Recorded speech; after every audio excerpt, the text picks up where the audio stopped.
नमस्कार दोस्तों, स्वागत है आपका स्टडी फॉर सिविल सर्विसेज में। वीडियो को पूरा देखिए। कोई भी आपका फीडबैक है, कोई सजेशन है, तुरंत वीडियो में कमेंट करके जरूर बताइए। अच्छा लगे तो वीडियो लाइक जरूर कर लीजिए और ऐसे वीडियो लगातार फ्री में पाने के लिए चैनल को तुरंत सब्सक्राइब कर लीजिए और बेल आइकन को जरूर टैप कर लीजिए ताकि आगे भी सारे वीडियो आपको मिलते रहे। यूट्यूब में फॉलो करते हैं तो प्लीज ये वाला फ्री टेलीग्राम चैनल जरूर ज्वाइन कर लीजिएगा। सारे नोटिफिकेशन, सारे अपडेट यहीं पे आते हैं, ध्यान रखिएगा। स्टडी फॉर सिविल सर्विसेज का कोई भी पेड ग्रुप अगर आपको ज्वाइन करना है तो सिर्फ 856480530969606089786445 यही नंबर है हमारे, सिर्फ जहां पे कॉल या व्हाट्सएप कर सकते हैं।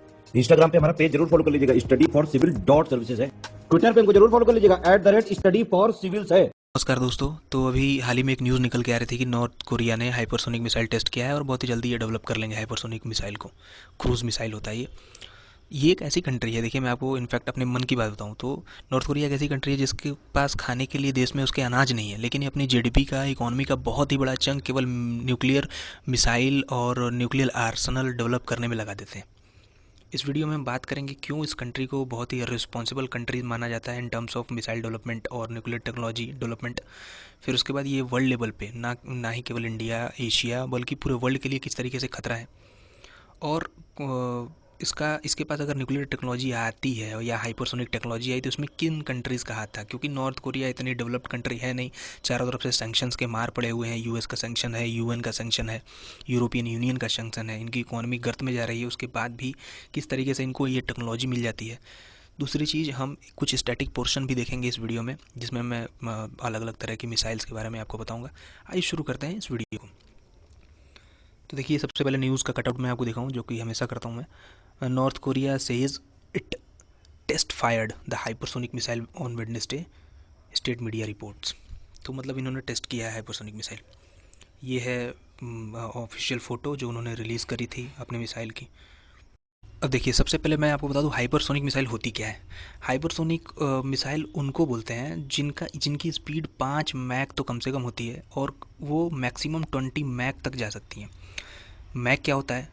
मैक देखिए स्पीड ऑफ साउंड को ही बोलते हैं। अगर स्पीड ऑफ साउंड आपको पता होगा 344 मीटर पर सेकंड होता है, तो जितना स्पीड ऑफ साउंड होता है उसको 1 मैक बोलते हैं। तो स्पीड ऑफ साउंड के 5 गुना यानी 5 मैक यानी 5 गुना स्पीड ऑफ साउंड के ट्रैवल कर सकती है उस स्पीड से ये हाइपरसोनिक मिसाइल। और इसका maximum speed 20 times of speed of sound हो सकता है। तो ऐसी टाइप की मिसाइल टेक्नोलॉजी को टेस्ट कर रहा है नॉर्थ कोरिया। अब ये मिसाइल टेक्नोलॉजी अभी प्रेजेंट में किन किन कंट्रीज़ के पास है? देखिए, ऑफिशियली तो 2 ही कंट्रीज़ के पास है, एक है रशिया और दूसरा है चाइना। इन दोनों ने डिप्लॉय भी कर रखा हुआ है। यूएसए की बात करते हैं अगर हाइपरसोनिक मिसाइल टेक्नोलॉजी को लेके, तो ये ऑफिशियली तो उन्होंने ये कभी नहीं कहा कि उनके पास हाइपरसोनिक मिसाइल टेक्नोलॉजी है, लेकिन ये कुछ डॉक्यूमेंट्स में लिखा हुआ मिलता है कि वो इस पर लगातार काम कर रहे होते हैं और उनके पास छुपाए गए हाइपरसोनिक टेक्नोलॉजी वो रखे हुए हैं दुनिया के वर्ल्ड लेवल पे। वो ऑफिशियल पेपर में कहीं इसकी बात नहीं करते, हालांकि है उनके पास। इंडिया के पास देखिए हाइपरसोनिक मिसाइल टेक्नोलॉजी नहीं है। इंडिया के पास सुपरसोनिक मिसाइल है जिसको हम ब्रह्मोस बोलते हैं। ये सुपरसोनिक क्रूज मिसाइल है इंडिया के पास। अब ये हाइपरसोनिक क्या होता है, सुपरसोनिक क्या होता है, सबसोनिक क्या होता है, इसके बारे में भी मैं आपको आगे बताऊंगा। ये देखिए यूएसए के पास है जिसके ऊपर वो टेस्ट कर रहे हैं लगातार। ये ऑफिशियली नहीं बोलते कि इनके पास हाइपरसोनिक मिसाइल है। रसिया के पास है, चाइना के पास है और अभी नॉर्थ कोरिया भी डेवलप करने लगा है इसको। अब ये क्वेश्चन आता है कि नॉर्थ कोरिया को मिलेगा कैसे। देखिए, नॉर्थ कोरिया का जो दुनिया में सबसे एक बड़ा एलाई है और केवल एक ही एलाई है जिसको मैं कहता हूँ, मैं यही कहूँगा कि एक ही एलाई है, वो है चाइना। चाइना के थ्रू ही ये टेक्नोलॉजी गई होगी, 99% श्योरिटी के साथ मैं ये बात बोल रहा हूँ। और नॉर्थ कोरिया के बस में खुद का नहीं है कि वो ऐसी टेक्नोलॉजी को डेवलप कर सकें। उनके पास खुद का इतना दिमाग नहीं है, वो खुद इतना डिफेंस वगैरह और एजुकेशन वगैरह पे, वहाँ के कल्चर को आपने देखा है, आपने कई वीडियोस में देखा होगा नॉर्थ कोरिया का सिस्टम कैसा है, वहाँ वहाँ पे गवर्नमेंट सेटअप कैसा है। तो उनके पास खुद इतना कैपेबिलिटी नहीं है कि वो इस तरीके की टेक्नोलॉजी को डेवलप कर सके। तो एक कंट्री बचती है चाइना, इन्हीं के थ्रू उनको हेल्प मिलता है और इन्हीं के थ्रू वो टेक्नोलॉजी पाके इस पर काम कर रहे हैं। मिसाइल देखिए 2 तरह की होती हैं।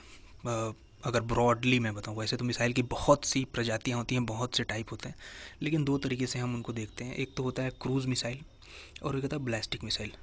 अब क्रूज़ मिसाइल बैलिस्टिक मिसाइल में अंदर क्या है? देखिए, क्रूज़ मिसाइल जो होती हैं वो शॉर्ट डिस्टेंस के लिए होती हैं, ठीक है। इनकी स्पीड फास्ट होती है और ये सीधा जाती हैं, मतलब हॉरिजॉन्टली ट्रेवल करती हैं ये। बैलिस्टिक मिसाइल क्या होती हैं? बैलिस्टिक मिसाइल लॉन्ग रेंज के लिए होती हैं, जैसे हमारा अग्नि 5 है। अग्नि की जो भी सीरीज़ है सारी बैलिस्टिक मिसाइल है, लॉन्ग रेंज के लिए होती है।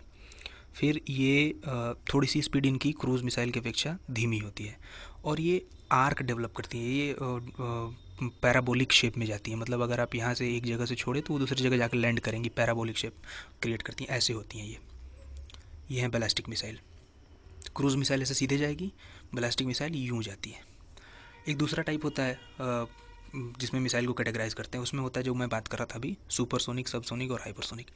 सबसोनिक किसको बोलते हैं? देखिए बेसिकली ये वो मिसाइल्स होती हैं सबसोनिक, जैसे हमारे देश में निर्भया है सबसोनिक मिसाइल। सबसोनिक मिसाइल वो होती हैं जिनकी स्पीड जो है 1 मैक से कम होती है, यानी स्पीड ऑफ साउंड जो होता है उससे कम होती है, उसको सबसोनिक मिसाइल बोलते हैं। सुपरसोनिक क्या होता है? जैसे हमारे देश में ब्रह्मोस है, तो सुपरसोनिक मिसाइल जिनकी स्पीड साउंड की स्पीड से थोड़ी सी ज़्यादा होती है, यानी 3 मैक तक होती हैं ये देखिए, ये है सुपरसोनिक मिसाइल, ठीक है। 1 से 5 मैक तक इसमें शो कर रहा है, नॉर्मली 3 मैक तक हम मानते हैं। हमारे ब्रह्मोस की भी स्पीड शायद इसी के आसपास है, 3 से 4 मैक के आसपास। हाइपरसोनिक मिसाइल कौन कौन सी हैं, क्या होती हैं? हाइपरसोनिक मिसाइल वो, जब मैंने अभी आपको बताया, इनकी मिनिमम स्पीड तो 5 मैक होती है और ये 20 मैक तक पहुंच सकती हैं। अच्छा, रशिया के पास जो हाइपरसोनिक मिसाइल है अभी रिसेंटली उसने डेवलप किया है, एवेनगार्ड है और एक जिरकॉन है। ये दोनों करंट अफेयर्स को क्वेश्चन अभी रिसेंटली न्यूज़ में थे, तो ये पूछे जा सकते हैं एग्जाम में। अब थ्रेट क्या है, देखिए थ्रेट की बात करते हैं। तो नॉर्थ कोरिया जैसी कंट्री के पास अगर ऐसे मिसाइल्स आ जाते हैं तो उससे थ्रेट क्या होता है पूरे ग्लोबल लेवल पर? देखिए सबसे पहले तो नॉर्थ कोरिया जो है किसी भी डीन्यूक्लियराइजेशन जो इंटरनेशनल लॉ है जिसमें डीन्यूक्लियराइजेशन की बात की जाती है, निरस्त्रीकरण, परमाणु निरस्त्रीकरण की बात की जाती है, उसका सिग्नेटरी नहीं है किसी भी लॉ का। जैसे नॉन प्रोलिफरेशन ट्रीटी, हालांकि इंडिया भी नहीं है, लेकिन इंडिया के अपने कुछ ऐसे रीजन्स हैं जिसकी वजह से इसको रिस्पॉन्सिबल कंट्री की कैटेगरी में रखा जाता है, लेकिन नॉर्थ कोरिया ने इन रीजन्स की वजह से इसको साइन नहीं किया। उसका एक अपने रीजन है और काफ़ी डिक्टेटरशिप वाले रीजन्स हैं। फिर उसके बाद ये कॉन्स्टेंटली डेवलप कर रहा है न्यूक्लियर प्रोग्राम और मिसाइल प्रोग्राम को। इतनी छोटी सी कंट्री है, सोचिए अगर इसके ऊपर एक न्यूक्लियर बम का आधा हिस्सा भी गिरा तो ये ख़त्म। तो ये सवाल आता है कि ये डेवलप क्यों कर रहा है? देखिए रीज़न से सिंपल, इसके सैंक्शंस वगैरह जो यूएस ने लगाए हुए हैं, यूएन ने लगाए हुए हैं, यूरोपियन यूनियन ने लगाए हुए हैं, कोई इंपोर्ट एक्सपोर्ट करता नहीं इनको, और इनकी इकॉनमी लगातार गिरती जाती है। और यही हटवाने के लिए इनका ज़बरदस्ती का एक जो प्रोपोगेंडा चलता है कि हम आपसे डिप्लोमेसी के थ्रू नहीं तो इस तरीके से ये सैंक्शंस हटवाएंगे, और इसी वजह से ये लगातार न्यूक्लियर प्रोग्राम और मिसाइल प्रोग्राम पे काम कर रहे होते हैं। अब देखिए इनके न्यूक्लियर मिसाइल्स वगैरह या न्यूक्लियर वॉरहेड या जो भी ये मिसाइल वगैरह डेवलप कर रहे हैं इतने स्ट्रॉन्ग तो है नहीं कि यूएस ने सैंक्शन लगाया तो यूएस को डायरेक्टली जाके हिट कर दें, बीच में पैसिफिक ओशियन पड़ता है। तो ये धमकी क्या देते हैं कि जो बगल के नेबरिंग कंट्रीज़ हैं, साउथ कोरिया, जापान, ये सब आपको पता है यूएस के बहुत बड़े एलाइज़ हैं एशिया में, तो इनको वो हिट करने की बात करता है।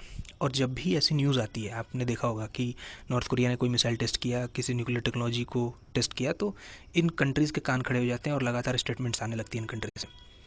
तो ये रीज़न है। अब देखिए ये न्यूक्लियर मिसाइल, कुछ मिसाइल्स हैं जो नॉर्थ कोरिया ने डेवलप किए हैं थ्रू आउट द ईयर्स, और इनका रेंज भी यहाँ पे दिखाया हुआ है। ये देखिए छोटा सा नॉर्थ कोरिया है और इसके रेंज इतने हैं कि ये ज़्यादातर ये एशिया को ही कवर करता है, रशिया को कवर करता है, चाइना को कवर करता है, यूएसए तक नहीं पहुँचता।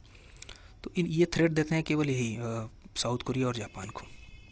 और साउथ कोरिया, जापान, आपको पता है ग्लोबलाइज वर्ल्ड में कंट्रीज़ इस तरीके से कनेक्टेड हैं कि अगर एक कंट्री के ऊपर मार पड़ी तो पूरी की पूरी वर्ल्ड इकोनॉमी पे इफेक्ट पड़ता है। तो इस वजह से यूएसए वगैरह को ब्लैकमेल करते हैं। डोनाल्ड ट्रंप की जब गवर्नमेंट थी यूएसए में तो कुछ डीन्यूक्लियराइजेशन पे बात हुई थी, किंग जोंग उन और डोनाल्ड ट्रंप में कई बार मीटिंग भी हुआ वियतनाम वगैरह में, लेकिन कुछ खास रिजल्ट निकला नहीं। और ये जो अभी की प्रेजेंट गवर्नमेंट है यूएसए में जो बाइडेन के अंडर, ये तो एकदम मौन साधे हुए हैं, कोई इस पर बात नहीं कर रहा। और नॉर्थ कोरिया लगातार मिसाइल वगैरह डेवलप करते जा रहा है।